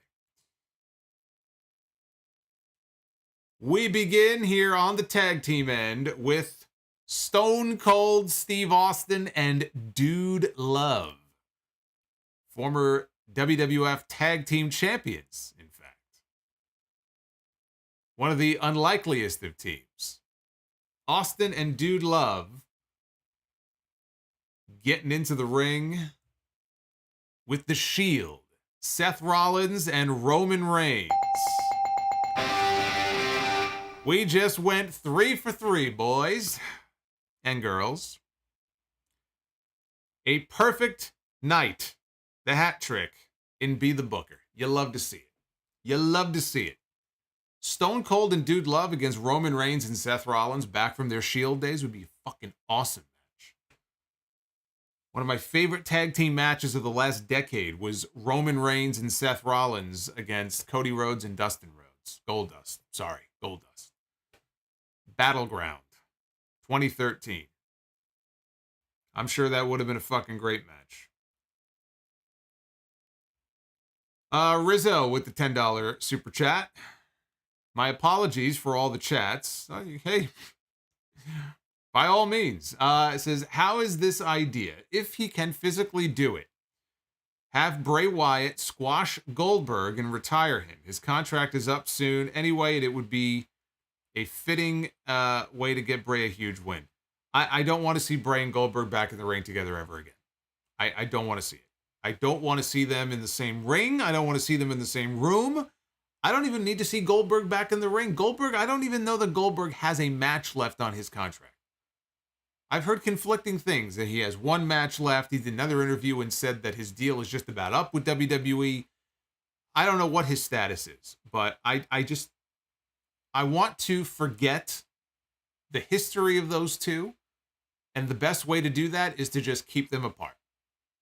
Do not associate them at all. Because he's not going in there and squashing him. So don't even put them together.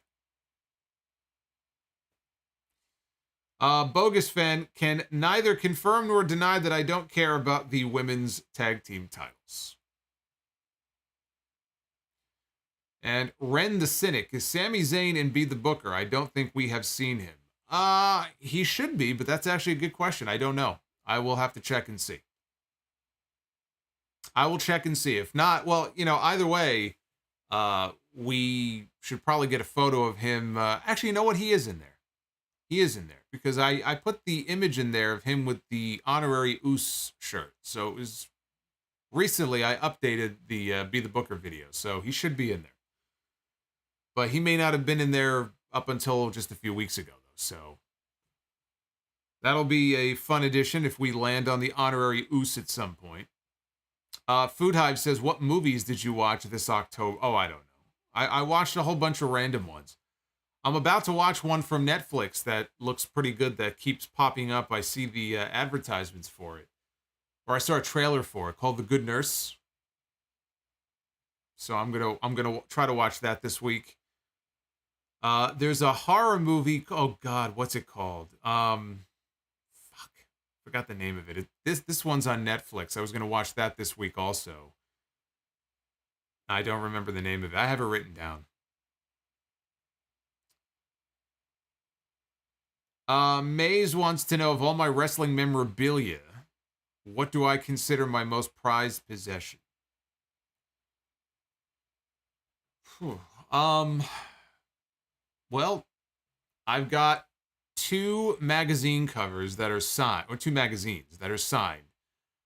One is the very first copy I ever bought of WWF magazine, which was from February of '92. It's got Ric Flair in a director's chair, sitting on the cover with, like, turned around to face the camera, and I have his autograph on the cover. So whatever you think of Flair, to have a magazine signed by Ric Flair the month after he won the Royal Rumble, and to have his signature on there is a pretty cool item. I have an old WWF Spotlight magazine. They did this series called Spotlight. They did a spotlight on Bret Hart, and he's on the cover with the winged eagle over his shoulder, and I have his signature on the cover of that. And I want to give a shout out to somebody who may or may not be watching live, but Keith Hart. No relation, I don't think, no relation. But many years ago, Keith got me a great gift. He was at one of these conventions, and Bret Hart was there. And I guess Mattel made a custom figure. It was a Bret Hart 1993 King of the Ring figure. And he got Bret to sign the box in pink Sharpie and say, like, Bret Hart, King of the Ring 93. I still have that sealed up in the box. That is a very cool thing to have. Somebody else had an action figure of me made, which was really a Zack Ryder figure, but like with different parts. I think it's like the Zack Ryder head. It's like an amalgamation of different parts, but the box, they have like a Solomonster, like the card is on the box. It says Solomonster down the side. So I have my own action figure. It's up in the closet somewhere. So I've got some pretty cool things, actually, that I have acquired or people have gifted to me from over the years. Some pretty cool shit.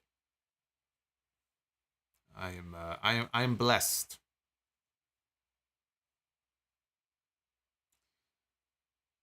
Rizzo says, I respect the honesty as always. Also, that interview where he said that he has 2 months left on his contract is what I was referencing. Yeah, I'd be fine with him just letting that contract lapse. To be honest with you, the match he had with Bobby Lashley in Saudi Arabia last year, I'm trying to think if he wrestled after that. Didn't he wrestle Roman this year? Was that this year in February that they had the match in Saudi? Because I thought the match with Bobby, when they did that spot, they went flying off the stage. I mean, that was much better than the match they had at SummerSlam last year. That would have been a fine way for him to kind of go out. But I'm just done. You know, I just don't have any interest in it anymore. Taylor, that's very cool. That's very cool. I have the Bret Hart shades too, but they're not signed by him.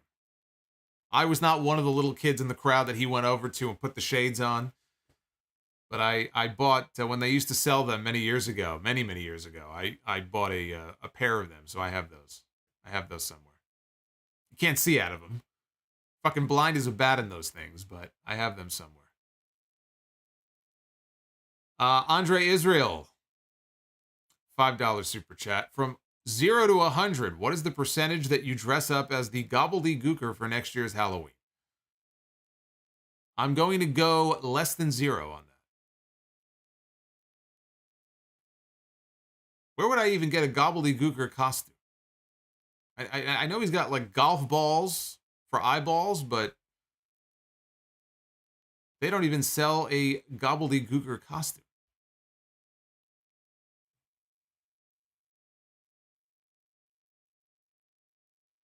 Fawaz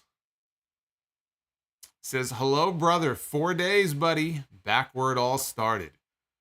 Fawaz, I don't know where you're going to be sitting, but I'm going to be watching. I'm going to be watching, and all the people in the chat with their eagle eyes are going to be keeping their eyes peeled. Crown Jewel on Saturday. Going to be looking for that Solomonster sign, or whatever it is that you might have planned. So keep me posted on that, buddy. Do I still have the Bret Hart glasses? I do. I do still have them.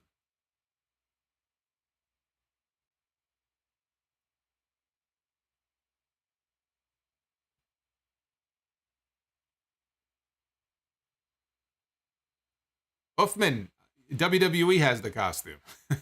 Yeah, there is a costume. It's in a warehouse in Stamford.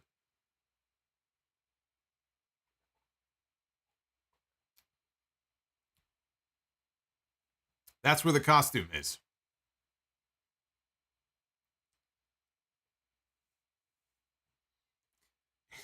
he's gonna bring an LED board saying Solomonster. That would be fantastic. The sign just lights up, just says Solomonster sounds off on it.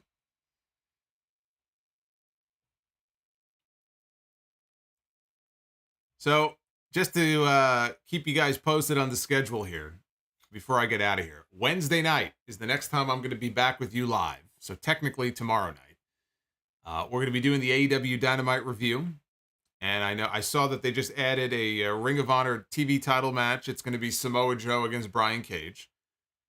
So that's on Dynamite tomorrow night. And then on Friday night, we have SmackDown, which is a taped show. So SmackDown was already taped last week. I'll have to figure out what I'm going to do. I'll probably cover SmackDown as normal. Yeah, these taped shows. It's funny because SmackDown is taped on Friday. Rampage is live. And they have Mike Tyson is going to be on Rampage Friday night doing commentary. I still don't know if that's enough to get me to watch it live. But we'll be live probably on Friday night. Saturday is Crown Jewel. Crown Jewel airs at noon Eastern time. So when the pay-per-view is over, I'll be doing my review live. So I don't know what time that'll be. It could be 4 o'clock. It could be 3:30. It'll be somewhere in the mid-afternoon on Saturday. And then Sunday is episode 781 of the Sound Off. It is technically the 15-year anniversary to the day that I recorded the very first episode of the podcast. We will probably end up doing maybe a week or two later, like a special YouTube live stream. But as far as the regular show, it's gonna be 15 years on Sunday, which is crazy to think about. But anyway, that's how the rest of the week is shaping up for what is going to be a very busy month. One last time, here's the poll. The poll is going down. We had 49% thumbs up for Raw. We're down now to 48.2% thumbs down. So go ahead and vote at Solomonster. We have a whole bunch of new clips from the show this weekend up on the channel, including my CM Punk clip. I cannot tell you all of the hate that I have gotten, although not nearly as much as some other people have gotten in the last 24 hours. But I have gotten quite a bit of hate from people for my opinion on the CM Punk situation. And some people who said that they were going to unsub, which if they did, you lose one, you gain three. So, bye. But amazing to me. Amazing to me. And I even said on the show this weekend, I have sympathy for CM Punk fans. They're hurting right now. They're devastated right now. Their hero is probably not coming back. He put his foot in his mouth. He fucked up. This great return has turned to shit. So I have sympathy for these CM Punk fans. But they're lashing out. They're very emotional right now. They're a very emotional, sensitive bunch. But my opinion has not changed. So if you want to hear my opinion, that clip is up on the channel as well. All right, I'm going to get out of here. I hope you guys had a very happy Halloween. Thank you for all of the support. Rizzo just came in with one last $20 super chat drop. Would it make me a bad person if I paid for your travel and hotel, but in return you dress like Orange Cassidy and meet this coworker of mine? She loves Orange Cassidy and what she doesn't know won't hurt her. There's Perk Angle on our screen. Hey, Perk. Oh, I should have been Perk Angle. I should have been Perk Angle for Halloween. Rizzo, I don't know about that. That's a little weird. I think your coworker might be very disappointed when she sees me. So, And Fawaz, my seat is in the same position as before, but it's in the middle. So you better believe the sign will be there. And oh, congrats on the 15 years of greatness. Rizzo and Fawaz, both of you, thank you very much. And Fawaz, you do your thing, brother. I'll be watching. I'm looking forward to it. Rizzo says the tribalism in everything nowadays is awful. I'm here for the long haul, Solomonster. That's what I like to hear. I appreciate that. People hear things they don't like and they lose their minds. They go into attack mode. It's happening more and more frequently. And I just kind of laugh it off because what are you going to do? These people, they can't be reasoned with. You know, they're psychotic. So you block them and you move on. No skin off my back. Doesn't change the fact that I'm right and you're wrong. That's what I say. All right, guys, have a good night. I will see you back here for the Dynamite stream on Wednesday night. And have yourselves a very good night and the rest of your Halloween. If you're going to go through your candy, have some for me. I will see you next Halloween. We'll do it all over again. All right, go get out of here.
Spooky Halloween.